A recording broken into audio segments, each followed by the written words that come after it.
Allah commands it. Allah's plan was for the angels to talk to this woman. Allah's plan was for this angel to slap her face, and that slap to be recorded until Judgment Day. You know what I'm trying to tell you about the world of the Quran? When the Quran says something, I want to dive in. I want to go in that world. وَالنَّجْمِ إِذَا هَوَى مَا ضَلَّ صَاحِبُكُمْ وَمَا غَوَى. Make the most of this series by downloading our free workbook for a guided contemplation of this powerful surah. Well, I tell you one thing, there's a lot of assumption. And there are hum darajatun inda Allah. There's levels of scholarship. There's people that are like, they know like 8th grade level Islamic studies, but because they are in a community where everybody else is a kindergartner, they look like Shaykhul Islam. So then they talk about stuff like what I just told you, and everybody says, MashaAllah, oh, the story increased my iman. I'm going home because my mother told me to divorce my wife, and I'm going to follow the legacy of Abu Bakr as-Siddiq radiallahu anhu. Because you got 8th grade and the deaf leading the blind. And then you get a level above that, and you get scholars, like real scholars. And Allah has opened doors for me that I don't even know. I can't even explain how He opened those doors for me. I get to meet some of the world's most incredible scholars. And let me tell you, the more scholarly they are, the less they talk. You don't see them on YouTube. You barely see them. And if you do see them, they have like 80 views on their video.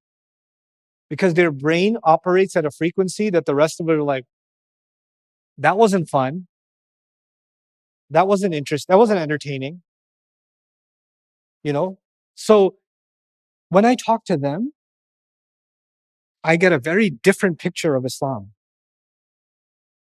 About the same stories I've been hearing in a khutbah since I was a kid, and I listen to them and I'm like, what is this? You know why?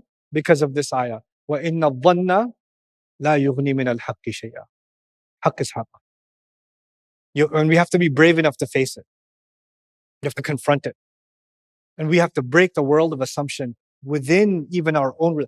Ask questions, seek answers, seek conviction. Don't be afraid of questions.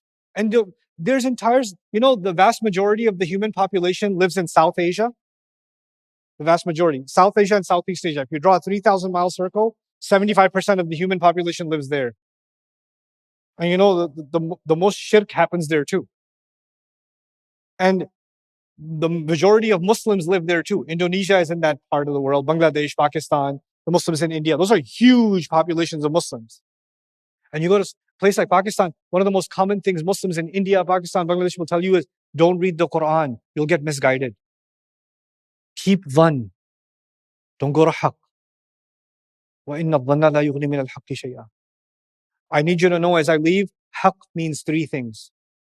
At least for the purpose of this ayah. Haqq, you need to know, means 3 things. Haqq means reality. So assumptions cannot change reality.